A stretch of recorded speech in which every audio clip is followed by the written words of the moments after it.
Chapter 64-57. At 4 o'clock in the afternoon, the freight train of the Moroccan National Railway arrived at Duke Mining on time.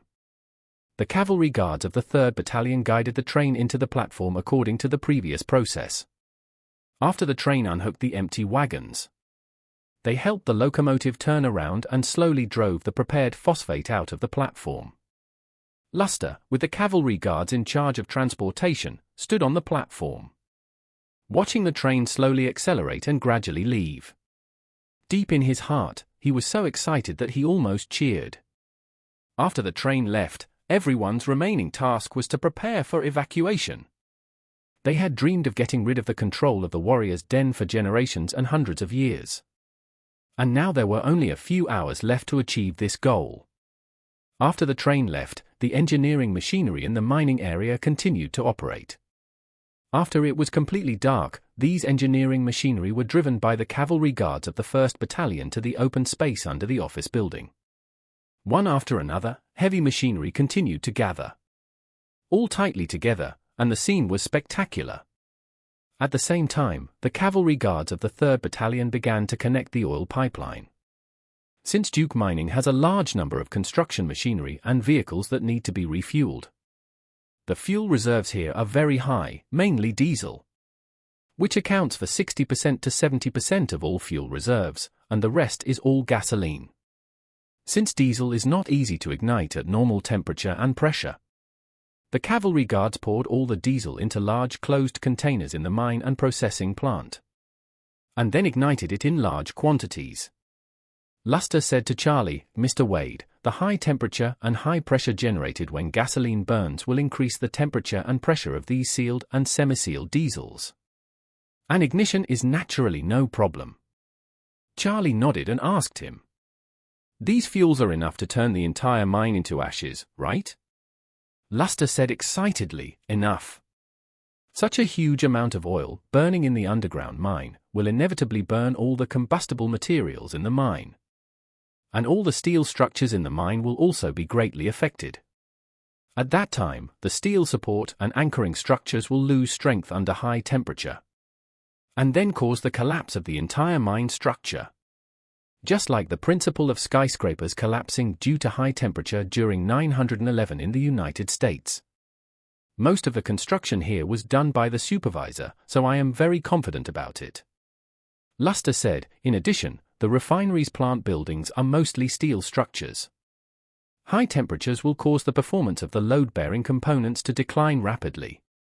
As long as the fire burns for dozens of minutes, it will inevitably collapse. The main office building is a steel concrete structure. The floors are not high, so the possibility of burning and collapsing is not high. However, we still have mixed explosives left over from the previous underground expansion. Later, I will ask the brothers to place the explosives on the load-bearing parts of the main building. When the time comes, remote control detonation will be used, and the explosion will just ignite the fire. As for these engineering vehicles, once ignited, the tons of diesel in the tank will quickly reach the critical value, and then they will cause explosions one after another, and they will definitely be completely destroyed." "Okay." Charlie nodded and said, "You can withdraw first after you deal with these. I'll stay here and wait for them to come." Luster couldn't help but sighed. "I also want to see this place reduced to ashes with my own eyes." Charlie smiled and said, "It doesn't matter.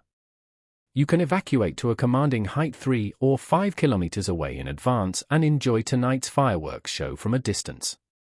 Luster asked excitedly, "Mr. Wade, is it really okay?"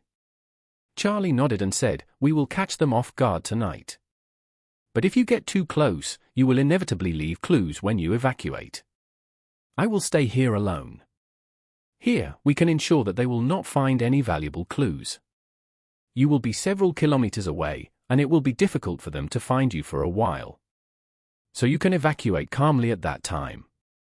Speaking of this, Charlie said, "But you must remember that if the explosion is set off at 12 o'clock, you must rush to the food factory before 6 o'clock. 100 kilometers away, no problem?" Luster said without hesitation, "Sir, don't worry. There will be no problem. The remaining brothers are all warriors, and their physical fitness is much stronger than the best marathon runners. 20 kilometers in an hour is no problem at all. Okay, Charlie said. Then let Master Wan and you choose a suitable place to enjoy it from a distance tonight.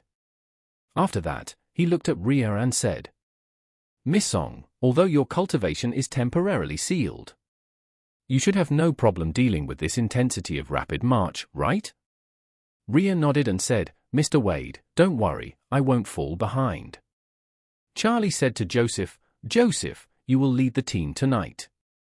Take everyone to the food factory immediately after the explosion. Don't wait for me, I will catch up with you. Joseph immediately said respectfully, Okay, Mr. Wade. At 10 o'clock in the evening, Luster received a call from a special envoy of More Trade.